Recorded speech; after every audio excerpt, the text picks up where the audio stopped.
I want to talk about my little trip to home, back to Ontario.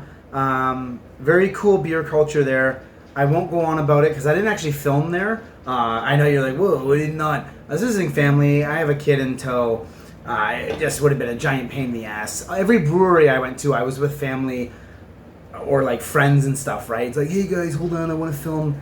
It's more important when you spend $5.5 grand on plane tickets and like seeing your family every once in a while to just enjoy that rather than like, okay guys, I'm making a video.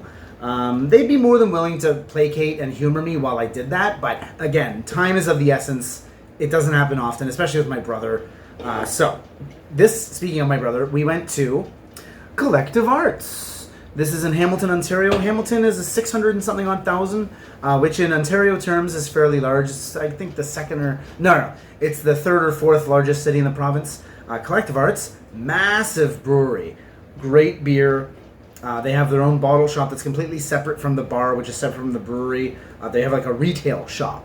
This is not integrated with the rest of the bar part. It's very much like a guy works there. That's his full-time job, to work in the retail shop. I noticed that at a few places in Toronto. The retail shop would have their own dedicated employee. It's simply not common in Korea.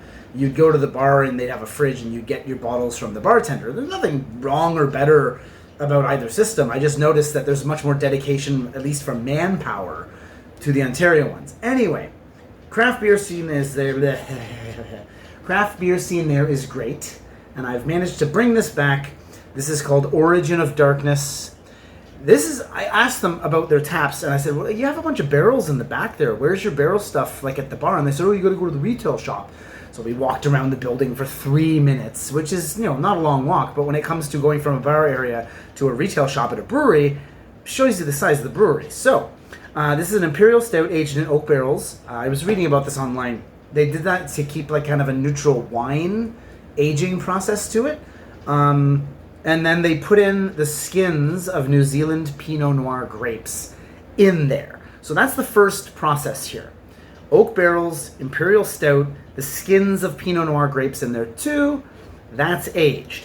Now, this is 10.8%. The bottom of the can says September 17th, 2021. That's when this beer was made.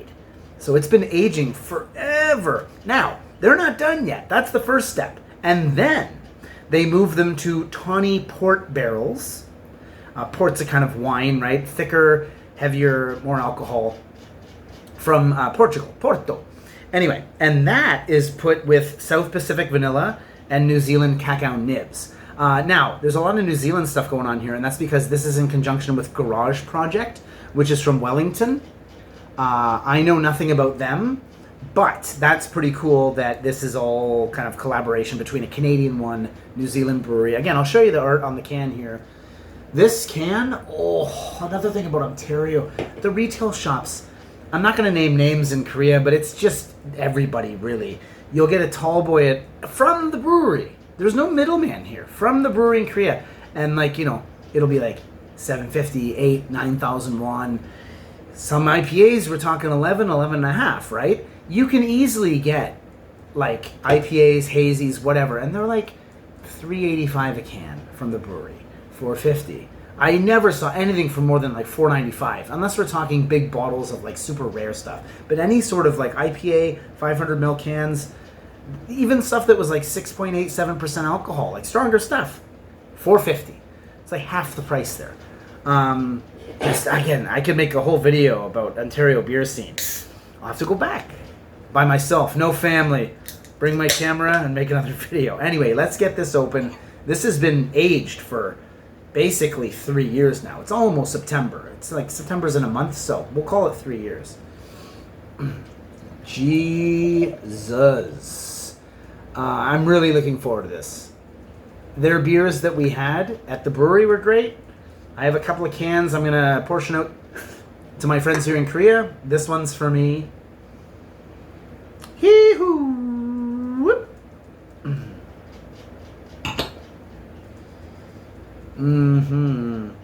Again, 10.8. Once you go over 9, that's when you start to go, shit, that's pretty strong, yeah.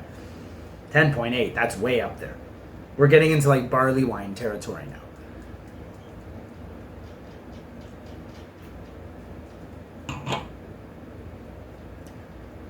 the head on there. It's pretty good. There is like carbonation in there. It's so fine and velvety. There is no bubble on your tongue. It just runs down like a water slide of chocolate and dark and alcohol. That is wonderful. Let me think about they're trying to put a wine aspect in here. They mention it. They said specifically with the oak barrels they wanted a winey finish on an Imperial Stout. And they said Pinot Noir grape skins. There's a very overt message of wineness to this. That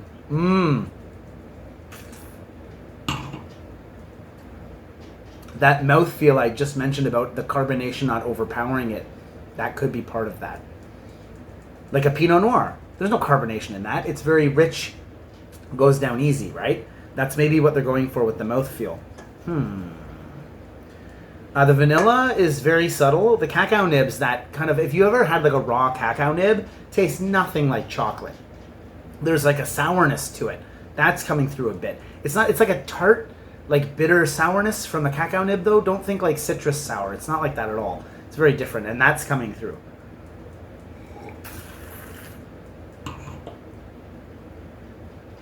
God, it's almost like if you let ice cream melt, but kept it cool and then like started like out of the bowl.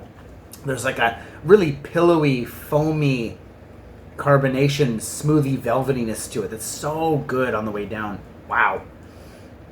Yeah, I'm glad I picked this up. Even this, like this has been aged a long ass time. Now it's a smaller can, regardless. God, I think this was like $5.85 or something. It was.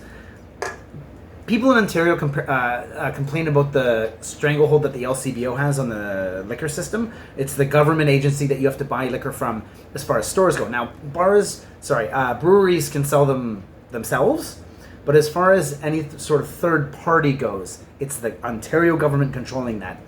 I get why people don't like that, but if we're talking prices, oh my God.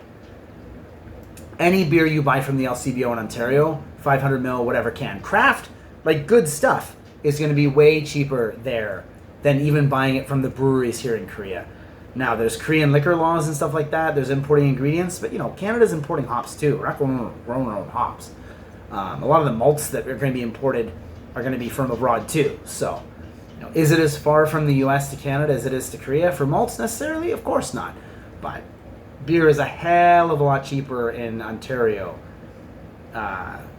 Like absurdly so. This in Korea from like a reputable craft brewer here, this would cost you at least, even with the size being a bit smaller, $9, maybe up to 11, and it was $5.85. That's gorgeous, and I wish I had another one. And I wish I had someone to share it with, but it's small, and I'm agreeing. Hey, I paid for it. I'll do what I want with it, right? But it would have been nice to actually share this with someone, but I have so many more that I'm going to share. So no one's getting shortchanged here. There's going to be plenty more Ontario beer to share. So that's gorgeous. That's wonderful. Yeah. Shout out to the puzzle people at the CN Tower who gave us this. Diane completed that.